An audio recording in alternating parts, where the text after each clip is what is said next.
இதுதாங்க அருமையான ஹெல்த்தி ட்ரிங்க்னே சொல்லலாம். இது வந்து குழந்தைங்களுக்கு நான் வந்து என்னுடைய குழந்தைக்கு 8 மாதத்துலேருந்து கொடுத்துட்ருக்கேன். இது 8 மாதத்துல இருக்கிற குழந்தைங்கள மட்டும் கொடுக்கறதில்ல, அதுக்கு மேலே நம்மளும் குடித்தாலும் இது ரொம்ப நல்லாயிருக்கும். உடம்பு எலும்பெல்லாம் நல்லா ஸ்ட்ராங்காக இருக்கும். இடுப்பு வலி இருக்கிறவங்களுக்கு, முதுகு தண்டு வலி இருக்கிறவங்களுக்கெல்லாம் நல்லா ரிலீஃப் கொடுக்குது. நீங்கள் இதுக்கு தேவையான பொருட்கள் என்னென்னு பார்த்தீங்கன்னா, செவ்வாழை எடுத்துக்கோங்க. அது ரொம்ப நமக்கு உடலுக்கு ரொம்ப நல்லது. அது இல்லாமல் இது வந்து பால், இது வந்து பசும்பால் நான் எடுத்திருக்கேன். பசும்பால் வந்து ஒரு சின்ன டம்ளர் தான் நான் யூஸ் பண்ணுறேன். இது வந்து காய்ச்சி எடுத்து வச்சுருக்கேன். இது 2 பேரிச்சம்பழம். இந்த பேரிச்சம்பழம் வந்து நீங்கள் எப்போ எடுத்தாலும் நீங்கள் வாஷ் பண்ணி எடுத்து வச்சுக்கோங்க. அடுத்தது இது ஏலக்காய் ஒரு வாசனைக்காக. இது 3 பாதாம். என் குழந்தை வந்து 1 வயசு குழந்தைனால 3 பாதாம் எடுத்துருக்குறேன். நீங்கள் உங்களுக்கு தகுந்த மாதிரி உங்கள் குழந்தை என்ன ஏஜில் இருக்காங்களோ அதுக்கு தகுந்த மாதிரி எடுத்துக்கோங்க. இப்போ இந்த டேபிள் ஸ்பூனில் கம்பு, நீங்கள் மொட்டை கம்பு எடுத்துக்கணும். நான் மொட்டை கம்பு எடுத்துருக்கேன். நீங்கள் வந்து நாட்டு கம்பு யூஸ் பண்ணிக்கலாம், இல்லை மொட்டை கம்பு யூஸ் பண்ணிக்கலாம். இப்போ என்னுடைய குழந்தை ஒரு வேளை சாப்பிட்றதுக்கு தான் நான் யூஸ் பண்ணுறேன். இது வந்து 4 டேபிள் ஸ்பூன் யூஸ் போட்டுக்கோங்க.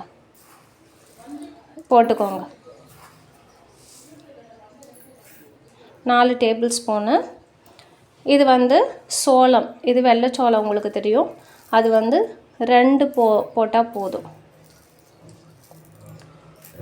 இது 4, நீங்கள் கம்பு வந்து 4 ஸ்பூன் எடுக்கிறீங்கன்னா இது 2 ஸ்பூன் எடுத்துக்கோங்க. அப்போ தான் உங்களுக்கு வந்து அந்த லிக்விடாக உங்களுக்கு அந்த கன்சிஸ்டன்சி கரெக்டாக இருக்கும். சரிங்களா? இப்போது இதை வந்து என்ன பண்ணணும், நைட்டு சோக் பண்ணி வச்சுக்கணும், ஊற வச்சிடணும்.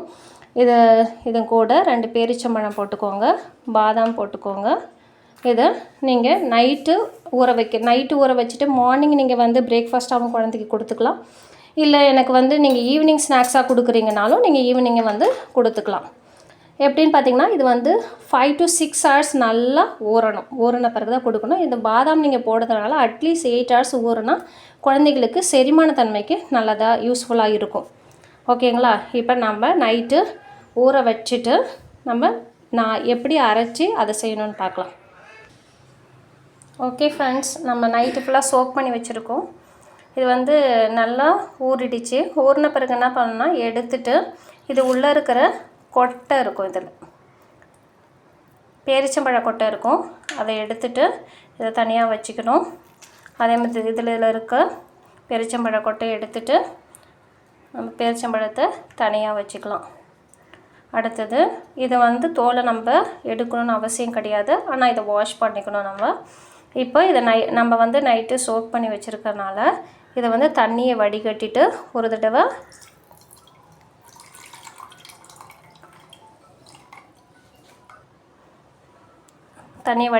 ஒரு தடவை வாஷ் பண்ணிக்கிட்டால் போதும். ஏன்னா ஏற்கனவே அது க்ளீனாக தான் இருக்குது.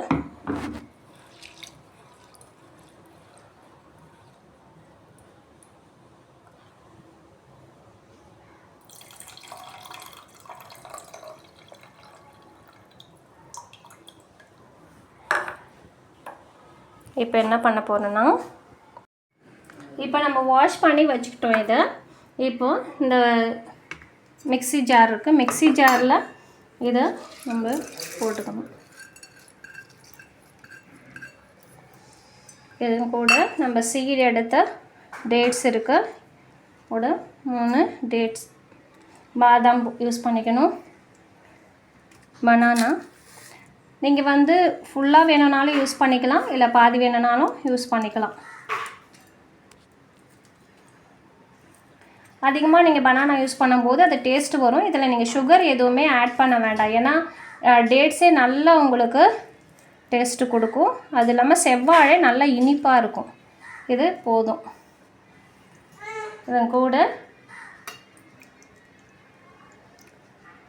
பால் ஆட் பண்ணிக்கணும். இது பாதி பால் நான் வந்து லாஸ்ட்டாக சமைச்சி இறக்கும்போது ஊற்றுவேன். இப்போ நம்ம நல்லா இதை நல்லா ஃபைனாக அரைச்சி எடுத்துக்கணும். பார்த்திங்களா? ஏன்னா குழந்தைங்க சாப்பிட்றதுனால இது ஃபைனாக அரைச்சி எடுத்துக்கணும். இப்போ நம்ம குக் பண்ண போகிறோம். ஒரு சின்ன பாத்திரம் வச்சுட்டு இதில் வந்து ஒரு அரை டம்ளர் தண்ணி நீங்கள் ஊற்றிக்கோங்க. ஏன்னா நம்ம கம்பு யூஸ் பண்ணுறதுனால அது ரொம்ப கட்டியாயிடும். இந்த தண்ணி வந்து கொஞ்சம் கொதிக்கணும், ரொம்பவும் கொதிக்க வேணாம், கொஞ்சம் திட்டமாக கொதித்த பிறகு நம்ம வச்சிருக்கிற இந்த கம்பு கொஞ்சம் நம்ம கலக்கிக்கிட்டே பொறுமையாக ஊற்றணும். அடுப்பை சிம்மில் வச்சுக்கோங்க. வச்சுட்டு பொறுமையாக நீங்கள் கிண்டி விட்டுட்டே இருக்கணும், இல்லைன்னா அடி பிடிச்சிரும், கட்டியாயிடும். கிண்டி விட்டுட்டே இருந்தீங்கன்னா நல்லா உங்களுக்கு மிக்ஸ் ஆகிடும். இங்கே பாருங்கள், இப்போ நல்லா கொதிச்சிடுச்சு. இப்போ நீங்கள் கொதிக்கும் போது ரொம்ப கட்டி ஆகிடுச்சுன்னா நீங்கள் தண்ணியும் கொஞ்சம் ஊற்றிக்கலாம், இல்லை நீங்கள் மில்க்கு அதிகமாக ஆட் பண்ணாலும் ஆட் பண்ணிக்கலாம். இப்போ திட்டமாக இருக்குது. இப்போ லாஸ்ட்டாக நான் வச்சுருக்க மில்க்கை நான் ஊற்றுறேன். இப்போ ஒரு கொதி வந்தால் போதும், ஏன்னா நல்லாவே கொதிச்சிருக்கும். இப்போ கம்பவே கொஞ்சம் இனிப்பு தன்மை இருக்கிறதுனால நீங்கள் சுகர் எப்போவுமே குழந்தைங்களுக்கு ஆட் பண்ணி கொடுக்க வேணாம் இதில். இப்போ அப்படியே கொடுக்கும்போதே நல்ல ஒரு இனிப்பு கிடைக்கும். இது மாதிரி லிக்விடாக இருந்தால் போதும், ரொம்பவும் லிக்விடாக இருக்க வேண்டாம். இப்போ நீங்கள் ஊற்றி குழந்தைங்களுக்கு கொடுக்கலாம். தேங்க்யூ. இப்போ சுவையான ஹெல்த்தி ட்ரிங்க் ரெடி ஆகிடுச்சு. நீங்கள் இப்போ குழந்தைங்களுக்கு கொடுத்து ஹாப்பியாக இருக்கலாம்.